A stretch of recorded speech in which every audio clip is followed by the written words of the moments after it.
Morning बच्चों, आइए आज हम लोग क्लास 6 में विषय नैतिक शिक्षा पाठ 11 सत्य का फल हम लोग पढ़ेंगे। एक संकट चोर रहता है, देखते हैं उसके जीवन में कैसे परिवर्तन होता है। इसको हम लोग बुक के माध्यम से पढ़ेंगे। पाठ 11 सत्य का फल। कभी कभी हम अपने जीवन में किसी के व्यक्तित्व या बातों से इतने प्रभावित होते हैं कि उनके बताए मार्ग पर चलने के लिए स्वतः ही विवश हो जाते हैं और हमारे जीवन की दिशा ही बदल जाती है। शंकर चोर के साथ भी कुछ ऐसा ही हुआ। एक बार जैन धर्म के सबसे बड़े तीर्थक महावीर स्वामी एक राज्य में प्रवचन देने गए। उनके प्रवचन सुनने के लिए वहाँ दूर दूर से धनी निर्धन, बच्चे, बूढ़े, महिला, पुरुष, अच्छे बुरे सभी प्रकार के लोग आए हुए थे।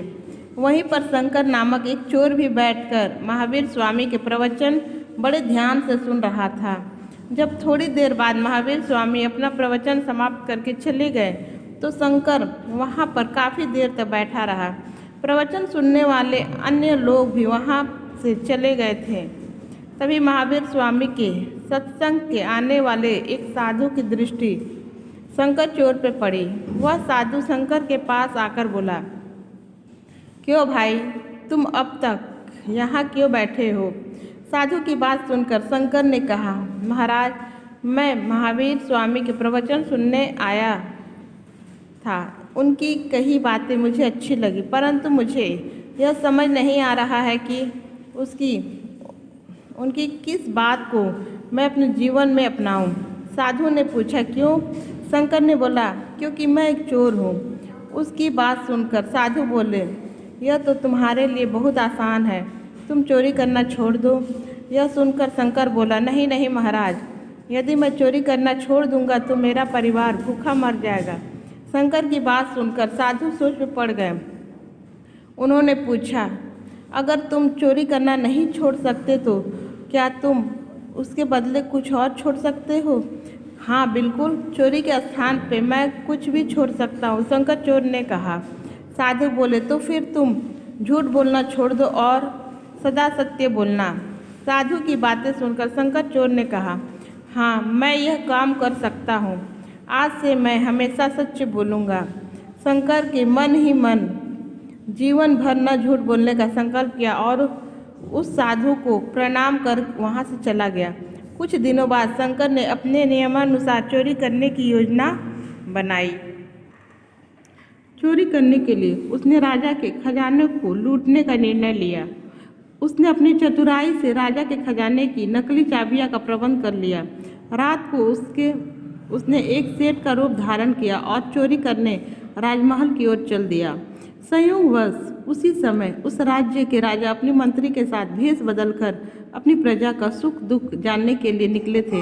अचानक रास्ते में शंकर और राजा तथा उसके मंत्री की भेंट हो गई। राजा ने उससे पूछा, भाई तुम कौन हो?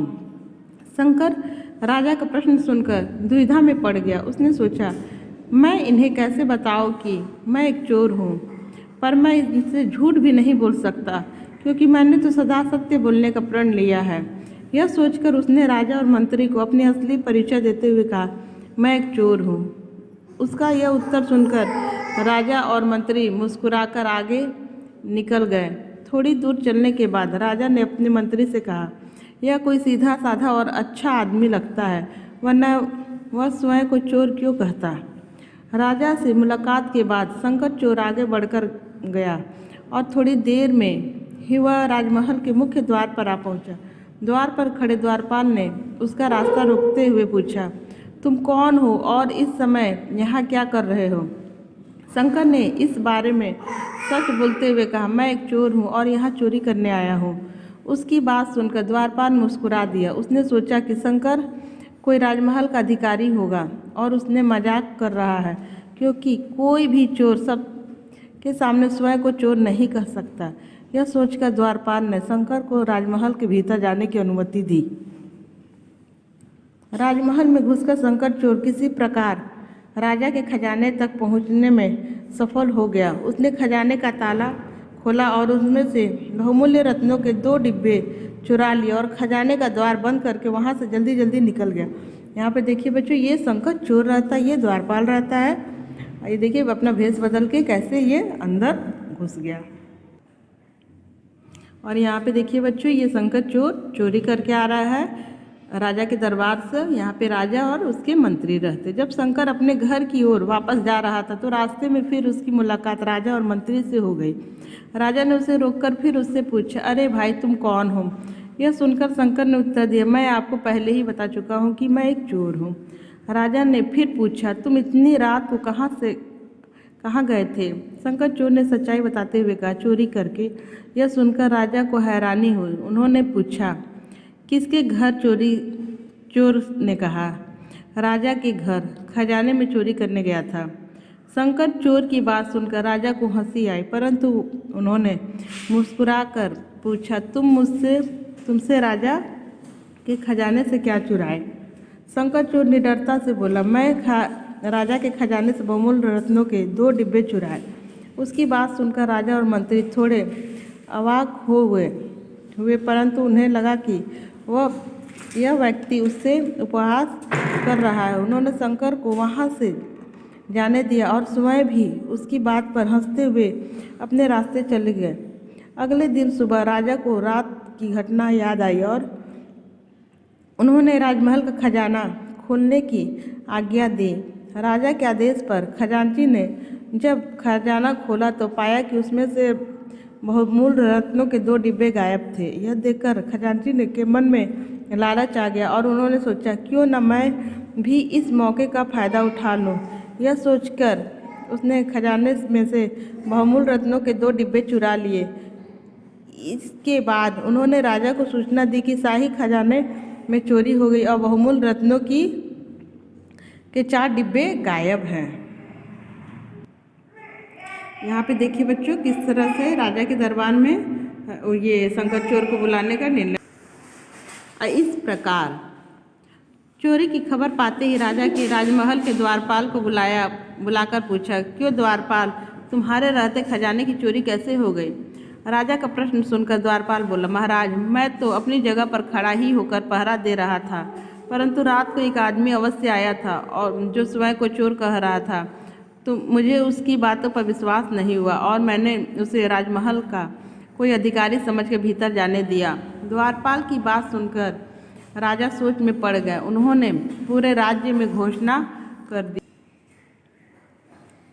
द्वारपाल की बात सुनकर राजा सोच में पड़ गए। उन्होंने पूरे राज्य में घोषणा करवाई कि जिसने भी कल रात राजमहल के खजाने में चोरी की वह तुरंत राजा के दरबार में उपस्थित हो।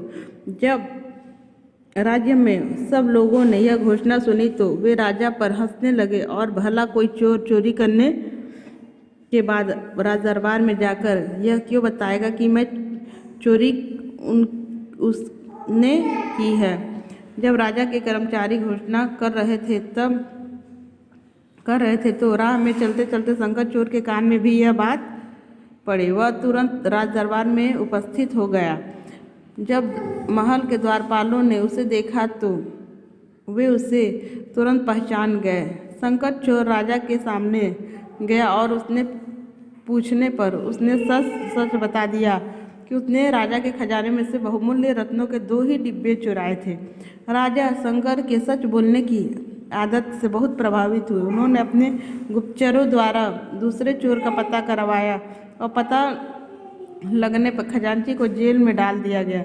राजा शंकर चोर की सच्चाई और ईमानदारी से राजा इतने प्रभावित थे कि उन्होंने उसे ही अपने राजा खजाने का खजांची नियुक्त कर दिया। इस प्रकार महावीर जी के प्रवचनों से प्रभावित होकर एक चोर का जीवन ही भी बदल गया। वह सच्चाई में विश्वास करने लगा और उसे अपने सत्य का नियुक्त फल मिला। इसी प्रकार यदि हम अपने जीवन में सदा सत्य का पालन करें तो हमारा जीवन भी सम्मुख हो सकता है। बच्चों, इस तरह से हम लोग को कभी झूठ नहीं बोलना चाहिए, हमेशा सत्य बोलना चाहिए। शंकर चोर की तरह इस पाठ से हमें यह शिक्षा मिलता है कि हमें सदा सत्य बोलना चाहिए, कभी हम लोग को झूठ नहीं बोलना चाहिए। सत्य बोलने से हमेशा सत्य की जीत होती है। थैंक यू बच्चों।